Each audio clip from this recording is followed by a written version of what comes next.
ವಿಪಕ್ಷಗಳ ತೀವ್ರ ವಿರೋಧದ ನಡುವೆಯೂ ಗ್ರೇಟರ್ ಬೆಂಗಳೂರು ಕಾಯ್ದೆ ಬಿಬಿಎಂಪಿಯ ಹಾಲಿ ಪ್ರದೇಶವನ್ನು ಒಳಗೊಂಡಂತೆ ಹೊಸದಾಗಿ 5 ಪಾಲಿಕೆಗಳನ್ನು ರಚಿಸುವ ಕಾರ್ಯಕ್ಕೆ ಚಾಲನೆ ದೊರೆತಿದೆ. ಮುಂಬರುವ ಆಗಸ್ಟ್ 15ರ ಸ್ವಾತಂತ್ರ್ಯೋತ್ಸವದ ಕೊಡುಗೆಯಾಗಿ ಅಧಿಕೃತ ಘೋಷಣೆಯಾಗುವ ಸಾಧ್ಯತೆ ಇದೆ. ಕಳೆದ ಮೇನಲ್ಲಿ ಬಿಬಿಎಂಪಿಯು ತನ್ನ ಮೂಲ ಅಸ್ತಿತ್ವವನ್ನು ಕಳೆದುಕೊಂಡು ಗ್ರೇಟರ್ ಬೆಂಗಳೂರು ಆಗಿ ಕಂಗೊಳಿಸುತ್ತಿತ್ತು. ಈ ವೇಳೆಗೆ ಬಿಬಿಎಂಪಿಗೆ ಚುನಾವಣೆ ನಡೆದು 5 ವರ್ಷ ಪೂರ್ಣಗೊಳ್ಳುವ ಕಾರಣ ಹೊಸ ಪಾಲಿಕೆಗಳನ್ನ ಅಸ್ತಿತ್ವಕ್ಕೆ ತಂದು ಚುನಾಯಿತ ಸರ್ಕಾರವನ್ನ ಸ್ಥಾಪಿಸುವ ಆಶಯವನ್ನ ಸರ್ಕಾರ ಹೊಂದಿದೆ. ರಚನೆಯಾಗಲಿರುವ 5 ಹೊಸ ಪಾಲಿಕೆಗಳಿಗೆ ಬೆಂಗಳೂರು ಹೆಸರನ್ನೇ ಮುಂದುವರಿಸಲು ಸರ್ಕಾರ ನಿರ್ಧರಿಸುವ ಸಾಧ್ಯತೆ ಇದೆ.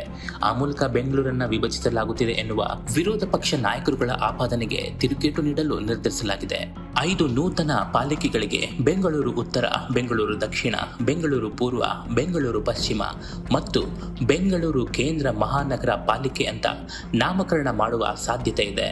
ಇತ್ತೀಚೆಗೆ ಬೆಂಗಳೂರು ನಗರ ಅಭಿವೃದ್ಧಿ ಸಚಿವರು ಆದ ಡಿಕೆ ಶಿವಕುಮಾರ್ ಅವರ ನೇತೃತ್ವದಲ್ಲಿ ನಡೆದ ಸಭೆಯಲ್ಲಿ 5 ಪಾಲಿಕೆಗಳನ್ನು ರಚಿಸುವ ನಿರ್ಧಾರವನ್ನು ಮಾಡಲಾಗಿತ್ತು. ಆಡಳಿತ ದೃಷ್ಟಿಯಿಂದ 5 ಪಾಲಿಕೆಗಳಿಗೆ ಸಮಾನ ಆದಾಯ, ಅನುದಾನ ಹಂಚಿಕೆ, ಸಂಪನ್ಮೂಲ ಕ್ರೋಢೀಕರಣ, ನಿರ್ವಹಣಾ ಹೊಣೆ, ಉನ್ನತ ಅಧಿಕಾರಿಗಳ ಸಮಿತಿ, ರೂಪುರೇಷೆ ಎಲ್ಲವನ್ನ ಸಿದ್ಧಪಡಿಸಬೇಕಿದೆ. ಮುಖ್ಯವಾಗಿ ಗ್ರೇಟರ್ ಬೆಂಗಳೂರು ಪ್ರದೇಶದಲ್ಲಿ ಬದಲಾವಣೆ ಆಗದ ಕಾರಣ ನೂತನ ಪಾಲಿಕೆಗಳನ್ನು ಜನಸಂಖ್ಯೆಯ ಆಧರಿಸಿ ವಾರ್ಡ್ ನಿಗದಿಪಡಿಸುವ ಕಸರತ್ತು ಕೂಡ ಚಾಲನೆ ದೊರೆತಿದೆ. ಬಿಜೆಪಿ ಸರ್ಕಾರದ ಅವಧಿಯಲ್ಲಿ ನೇಮಕ ಮಾಡಲಾಗಿದ್ದ ನಿವೃತ್ತ ಮುಖ್ಯ ಕಾರ್ಯದರ್ಶಿ ಬಿಎಸ್ ಪಾಟೀಲ್ ಅಧ್ಯಕ್ಷತೆಯ ಬಿಬಿಎಂಪಿ ಪುನಾರಚನೆ ಸಮಿತಿಯು ವಿಸ್ತಾರವಾದ ಪ್ರದೇಶವುಳ್ಳ ಬಿಬಿಎಂಪಿಯಲ್ಲಿ ಸುಗಮ ಆಡಳಿತಕ್ಕಾಗಿ ಗರಿಷ್ಠ ಅಂದ್ರೂ 7 ಪಾಲಿಕೆಗಳನ್ನ ರಚನೆ ಮಾಡಬೇಕು ಅಂತ ಶಿಫಾರಸನ್ನ ಮಾಡಿತ್ತು. ಬಳಿಕ ಶಾಸಕ ರಿಜ್ವಾನ್ ಅರ್ಷದ್ ಅಧ್ಯಕ್ಷತೆಯಲ್ಲಿ ವಿಧಾನಮಂಡಲ ಜಂಟಿ ಸದನ ಸಮಿತಿಯು ಕೂಡ ಅಧ್ಯಯನ ನಡೆಸಿ ವರದಿಯನ್ನ ಸಲ್ಲಿಸಿತ್ತು. ನಂತರ ವಿಧಾನಮಂಡಲದ ಉಭಯ ಸದನಗಳಲ್ಲಿ ರಾಜ್ಯ ಸರ್ಕಾರವು ಗ್ರೇಟರ್ ಬೆಂಗಳೂರು ಆಡಳಿತ ವಿಧೇಯಕ ಮಂಡಿಸಿ ಅನುಮೋದನೆಯನ್ನ ಪಡೆದಿತ್ತು. ರಾಜ್ಯಪಾಲರು ಕೂಡ ಇದಕ್ಕೆ ಅಂಕಿತವನ್ನ ಹಾಕಿದ್ರು. ಇದಾದ ನಂತರ ಗ್ರೇಟರ್ ಬೆಂಗಳೂರು ಆಡಳಿತ ಅಸ್ತಿತ್ವಕ್ಕೆ ಬಂದಿದೆ. ತಜ್ಞರ ಸಮಿತಿ ಶಿಫಾರಸಿನಂತೆ ವಿಧೇಯಕದಲ್ಲಿ ಗರಿಷ್ಠ 7 ಮಹಾನಗರ ಪಾಲಿಕೆಗಳನ್ನ ರಚನೆ ಮಾಡಬೇಕು ಅಂತ ಶಿಫಾರಸನ್ನ ಮಾಡಿದ್ರು. ಆದ್ರೆ ಈಗ 5 ಮಹಾನಗರ ಪಾಲಿಕೆಯಾಗಿ ವಿಭಜಿಸಲು ನಿರ್ಧಾರ ಮಾಡಲಾಗಿದೆ. ಹೊಸ ಪಾಲಿಕೆ ರಚನೆಯ ನಂತರ ಕೆಲವೊಂದು ವಿಧಾನಸಭಾ ಕ್ಷೇತ್ರಗಳು ಹೊಸ ಪಾಲಿಕೆಯ ವ್ಯಾಪ್ತಿಗೆ ಬರಲಿದೆ. ಹೊಸ ಪಾಲಿಕೆಗಳ ರಚನೆಯ ಕರಡು ಸಿದ್ಧಗೊಳ್ಳಲು 1 ತಿಂಗಳಾದರೂ ಬೇಕು. ಈ ಗ್ಯಾಪ್ನಲ್ಲಿ ಬೆಂಗಳೂರು ಮಹಾನಗರಕ್ಕೆ ಹೆಚ್ಚಿನ ಮೂಲಸೌಕರ್ಯವನ್ನು ಒದಗಿಸಿಕೊಡುವ ಕೆಲವೊಂದು ಯೋಜನೆಗಳನ್ನ ಡಿಕೆ ಶಿವಕುಮಾರ್ ಅವರು ಘೋಷಿಸುವ ಸಾಧ್ಯತೆ ಇದೆ. ಬೆಂಗಳೂರು ನಗರದ ಸಚಿವರಾಗಿರುವ ಡಿಕೆ ಶಿವಕುಮಾರ್ ಅವರು ಬೆಂಗಳೂರಿಗೆ ಭರಪೂರ ಅನುದಾನ ನೀಡುವ ನಿರೀಕ್ಷೆ ಇದೆ. ಈ ಕರಡು ಪ್ರತಿಗೆ ಸಾರ್ವಜನಿಕರಿಂದ ಆಕ್ಷೇಪಣೆ ಆಹ್ವಾನಿಸಿ ಅನುಷ್ಠಾನ ಯೋಗ್ಯ ಸಲಹೆಗಳನ್ನು ಸೇರ್ಪಡೆ ಮಾಡಿಕೊಂಡು ಅಂತಿಮ ಅಧಿಸೂಚನೆ ಹೊರಡಿಸಲಾಗುತ್ತೆ ಅಂತ ಸರ್ಕಾರ ಹೇಳಿದೆ.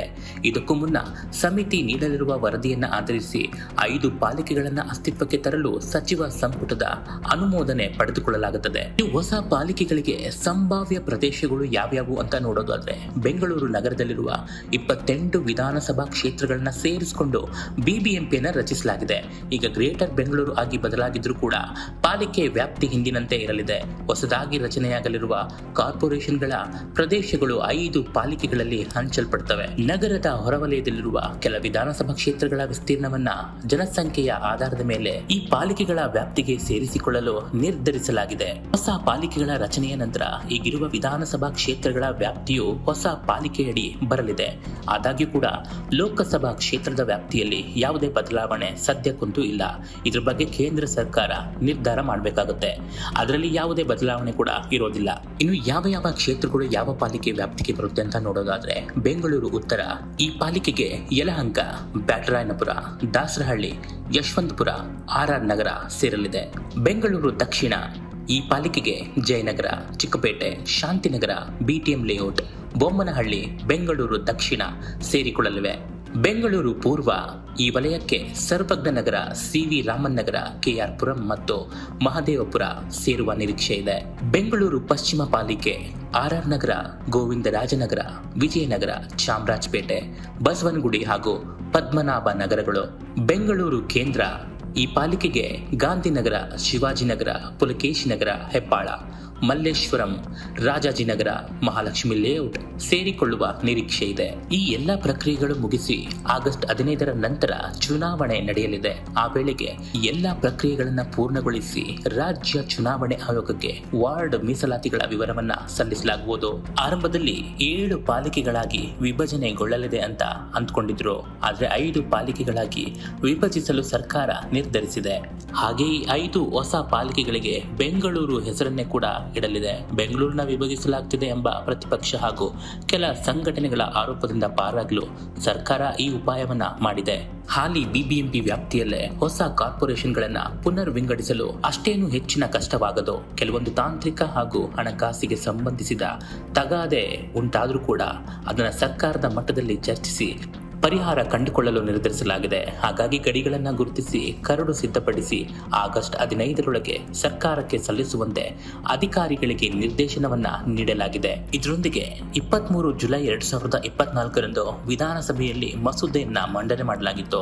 ಜುಲೈ 25, 2024ರಂದು ವಿರೋಧ ಪಕ್ಷಗಳ ಆಗ್ರಹದಂತೆ ಮಸೂದೆಯನ್ನ ಮರು ಪರಿಶೀಲನೆಗೆ ಜಂಟಿ ಸದನ ಸಮಿತಿಯನ್ನ ಒಪ್ಪಿಸಲಾಯಿತು. ಮಾರ್ಚ್ 5, 2025ರಂದು ಪರಿಶೀಲನಾ ಸಮಿತಿ ಶಿಫಾರಸಿನ ಗ್ರೇಟರ್ ಬೆಂಗಳೂರು ಆಡಳಿತ ಮಸೂದೆ 2024ನ್ನ ವಿಧಾನಸಭೆಯಲ್ಲಿ ಮಂಡನೆ ಮಾಡಲಾಯಿತು.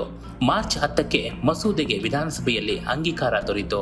ಮಾರ್ಚ್ 12ರಂದು ಕೆಲವು ತಿದ್ದುಪಡಿಗಳೊಂದಿಗೆ ವಿಧಾನ ಪರಿಷತ್ನಲ್ಲಿ ಕೂಡ ಮಸೂದೆಯನ್ನ ಅಂಗೀಕರಿಸಲಾಯಿತು.